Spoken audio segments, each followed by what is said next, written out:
Se alegre, meus amigos, nós estamos sim perto do fim. O Moraes está num estado de desespero patológico. É um cara que está completamente surtado e cometendo sérios erros. Está se sentindo acuado. Pela primeira vez está percebendo que ele não vai conseguir manter esse império que ele criou.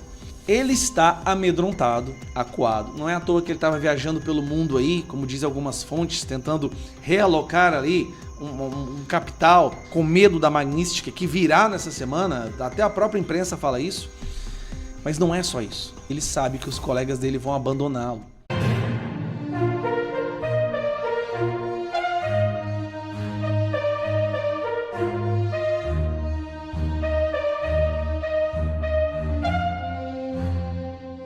Trump confirma tarifaço que inclui Brasil em 1º de agosto. É isso mesmo. O presidente dos Estados Unidos, Donald Trump, afirmou neste domingo que as tarifas que o país pretende aplicar e que atingem o Brasil e outros países devem começar a valer a partir do dia 1º de agosto.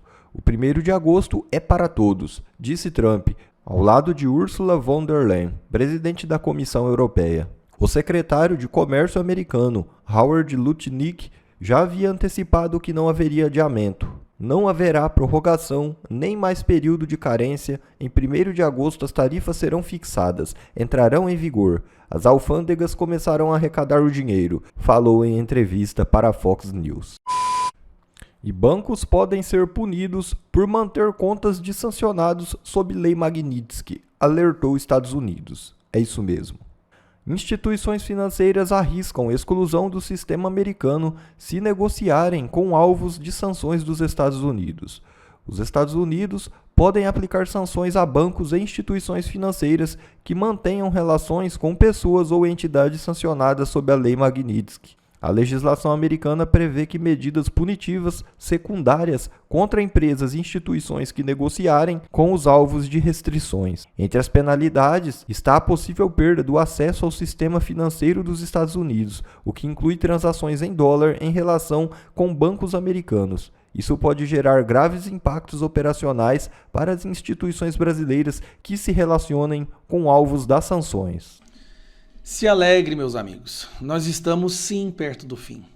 O Moraes está num estado de desespero patológico e cometendo sérios erros. Está se sentindo acuado. Pela primeira vez está percebendo que ele não vai conseguir manter esse império que ele criou. E isso é perceptível nas ações e decisões dele ao longo dos últimos dias.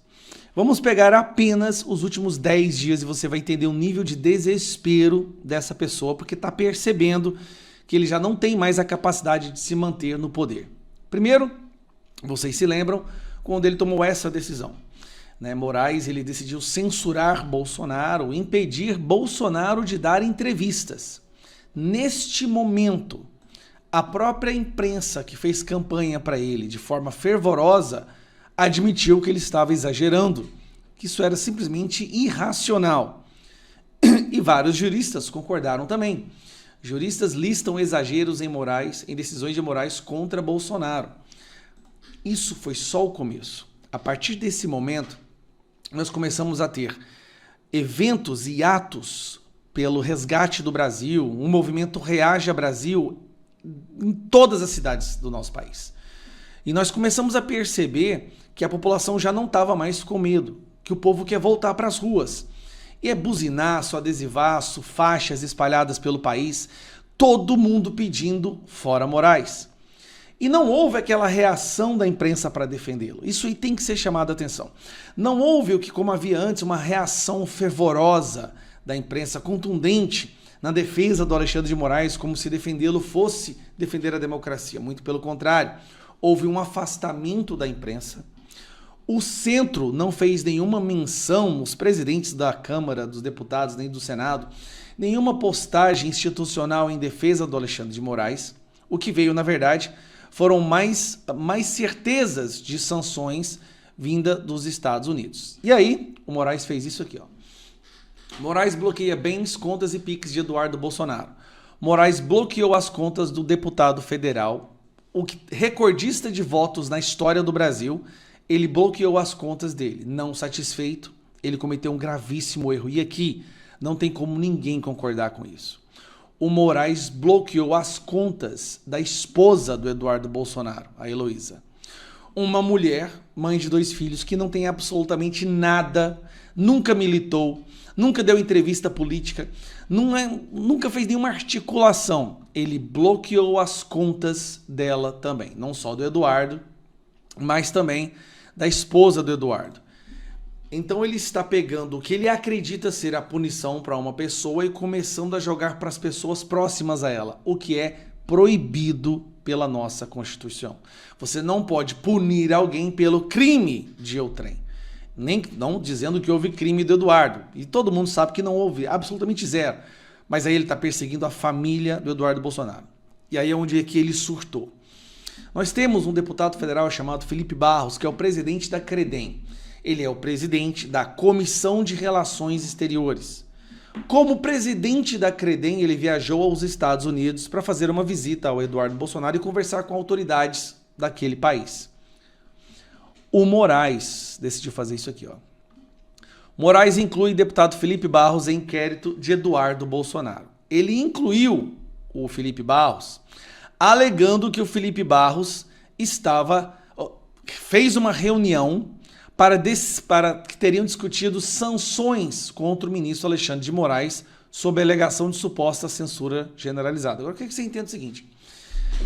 O presidente da CREDEM foi para os Estados Unidos. O conteúdo da reunião ninguém sabe, mas Moraes já decidiu que é uma reunião contra ele, e se a reunião era contra ele, então era contra a soberania brasileira. E por ser contra ele, deve-se colocar o nome de Felipe Barros no inquérito. Olha a loucura, isso não é coisa de gente normal. Nós todos já sabíamos que algo não esquisito funcionava ali. Mas ao tomar uma decisão absurda dessa, ele comprou uma briga com o Congresso. E até agora, o que nós estamos vendo é cada vez mais o afastamento dele, o afastamento do Congresso e do Centrão do Moraes. Agora vamos lá. Olha onde que houve realmente um claro surto ali. O deputado Hélio, conhecido como Hélio Negão, e o deputado Crisóstomo foram para a Praça dos Três Poderes fazer uma manifestação pacífica e silenciosa, com esparadrapo na boca. Você deve ter visto a imagem do Hélio com esparadrapo na boca. Eles sentaram na Praça dos Três Poderes para fazer uma manifestação pacífica. Impedir manifestações pacíficas é algo vedado pela Constituição, porque isso só acontece em ditaduras. Única e exclusivamente em ditaduras, você terá notícia do governo, do Estado, tentando impedir uma manifestação pacífica. Mas aqui no Brasil, isso aconteceu. Olha só onde mais isso acontecia também, que eu quero mostrar para vocês aqui, para vocês entenderem a situação que nós estamos. Maduro proíbe manifestações que possam atrapalhar constituinte. Oposição amplia protesto nessa sexta-feira. Então, o Moraes decidiu fazer uma decisão no fim da noite, quase meia-noite, mandando a polícia prender os deputados federais por estarem praticando um crime. Preste atenção. Você só pode prender um deputado federal por flagrante de crime inafiançável. Ele mandou prender 2 deputados, na verdade ele mandou prender 5. Só que ele estava num surto tão grande que 3 desses deputados nem sequer estavam lá. Eles nem sequer estavam no local, mas sai a decisão de que se esses deputados não saíssem de lá, eles deveriam ser presos. Para piorar, ele intima o governador de Brasília para o coitado do cara sair lá quase de pijama, correndo desesperado, para ir lá e tirar os deputados da Praça dos Três Poderes. Já é proibido você impedir qualquer manifestação pacífica no Brasil, isso está na Constituição, isso é um cidadão comum, você não pode proibir ele de fazer isso. O Moraes proibiu 5 deputados e determinou, algo que não é da prerrogativa dele, estabelecer um perímetro de 1 quilômetro ali, na esplanada dos Três Poderes, dos ministérios, para que não houvesse manifestação. 1 quilômetro. Ele está tomando decisão de governo, ele está tomando decisão de presidente, ele está tomando decisão do presidente do STF. Não existe o menor cabimento às decisões que o Moraes tomou ali. O que isso nos mostra?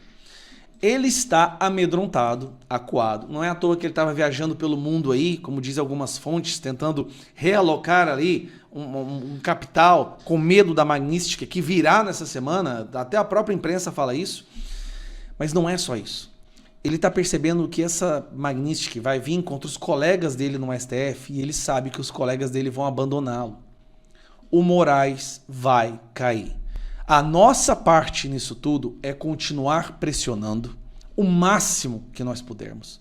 Falar com os senadores dos seus estados, fazer seu buzinaço, estar nas ruas de todo o Brasil no dia 3. Não importa, se na sua cidade é pequena, não vai ter ninguém, vai para a cidade que vai ter. Deve ter uma capital aí perto da sua cidade, é uma cidade de grande porte que vai ter essa manifestação e vá. Reaja, Brasil, pelo amor de Deus, esse é o momento de reagir. E por isso eu tô te falando aqui, ó. O que tá vindo por aí, a pressão sobre ele, a forma como ele está acuado, cometendo erros de confundir mais com mas, as decisões dele estão saindo cheio de erros ortográficos. É um cara que está completamente surtado. E depois da defesa do Felipe Martins, quando o Felipe Martins mostrou todos os crimes que foram cometidos contra ele, a mando do Alexandre de Moraes, o Alexandre de Moraes se tornou hoje uma pessoa simplesmente indefensável, até mesmo para a imprensa militante. A imprensa militante adorou quando ele fez o trabalho dele de impedir Bolsonaro de vencer, mas a própria imprensa militante entendeu: esse cara foi longe demais, ele está destruindo a democracia brasileira, ele é hoje a maior ameaça à democracia brasileira. Então, alegre-se, nós estamos perto do fim, mas é justamente agora que eles vão reagir com tudo e por isso nós temos que estar todos nas ruas e milite nas redes sociais. Não subestime a importância de compartilhar, dar a sua opinião, gravar os seus vídeos. Nós vamos lembrar desse momento como o momento que o Brasil decidiu acabar com a ditadura da toga e resgatar a democracia. Só que a gente precisa de adultos para fazer isso agora. A gente precisa de brasileiros patriotas. Não precisa ser bolsonarista. Eu não estou falando aqui de Bolsonaro. Eu estou falando de viver num país onde a lei seja respeitada, onde o bandido criminoso corrupto vai preso e pessoas possam fazer manifestações pacíficas. Quer uma prova irrefutável de que o Lula não tem o menor interesse em resolver esse problema do tarifaço com Donald Trump? O menor interesse? Não vou nem falar dos discursos e das falas absurdas dele, né? Dizendo que ele negociou mais que o Donald Trump, ou que se o Donald Trump vier trucar, ele vai dar 6. Ele escolheu a pior pessoa possível para poder articular essa negociação. É uma pessoa que você está garantindo que não vai ter diálogo com os Estados Unidos, que os Estados Unidos nem sequer vão atender o telefone. Mas vamos lá, isso é algo que até a imprensa, até a Globo, até a Cantanhede, aquela que diz que criticar medidas do governo é crime, e outras besteiras mais que ela falou, ela disse isso aqui ontem. Mas o Lula pisou um pouco no tomate aí com o vice-presidente dele, o ministro e vice-presidente Geraldo Alckmin. Por quê? Porque ontem o Alckmin anunciou todo assim... O jeito que ela fala é tão nojento, anunciou, uau, que nojo. Quase comemorando que ele no sábado teve uma conversa de 50 minutos com o secretário de Comércio dos Estados Unidos, o Howard Lutnick. Né? E agora vem o Lula e diz, olha, ele ligou para um monte de gente, ninguém deu a menor bola para ele. Na verdade, ficou feio. O Lula falando que o Alckmin mentiu. Ele ligou para um monte de gente, ninguém deu bola para ele. Calma, peraí. E é o Lula que jogou toda a parte da negociação técnica na mão do Alckmin, que aliás foi uma boa escolha, porque o Alckmin conhece o setor privado, principalmente de São Paulo, que é o setor mais atingido, o setor do agronegócio, o setor industrial, então foi uma boa opção. O Alckmin conhece o setor do agronegócio? Dele. Mas o que o Lula fez? Jogou a parte da negociação técnica para o Alckmin e fica brincando de fazer campanha. Então lá, o Lula depois da Quest... Então vamos lá, para vocês entenderem aqui, tá? Por que o Lula não tem a menor intenção de resolver esse problema? Ele foi informado de que toda a equipe da administração do Donald Trump recebeu vastos documentos mostrando quem é Alckmin, por exemplo. Alckmin, ele é visto nos Estados Unidos como o suplente da Janja. Uma pessoa sem relevância, que não manda em nada, que no fim da sua carreira política, num ato de total desespero, aceitou se tornar vice de uma pessoa que ele acusava de criminoso. Ele atacava o Lula e dizia que o Lula era chefe de uma organização criminosa com ligações com o PCC. Quem disse isso é esse cidadão aqui, não fui eu. Está registrado. Mas pior do que isso, o governo dos Estados Unidos sabe, por exemplo, que Alckmin é uma pessoa que anda com a escória da humanidade. Essa foto foi a foto da posse do presidente do Irã, no qual nenhum país democrático teve a pachorra de comparecer. Nem países ditatoriais de esquerda tiveram a coragem. Mas olha quem que estava lá. Tá vendo aqui, ó? Olha que gracinha quem estava lá, olha lá. O Alckmin. Mas por que essa foto é relevante? E por que essa foto, de certa forma, circula ali nos corredores da administração dos Estados Unidos? Aqui você vê Geraldo Alckmin ao lado de figuras conhecidas pelos Estados Unidos. Nós temos aqui o Mohammed, porta-voz do Houthi, Ziad, do Jihad Islâmica, Naim, do Hezbollah, e Ismail, do Hamas. Esses dois aqui, inclusive, já foram executados por Israel e Estados Unidos, tá? Aqui nós temos o Alckmin ao lado dos piores, mais psicopatas e mais sanguinários terroristas do mundo, que tem como função da vida deles, ou tinham, né, porque foram executados, destruir os Estados Unidos. Então, Lula está mandando este cidadão aqui, aliado desses grupos terroristas, para negociar com os Estados Unidos.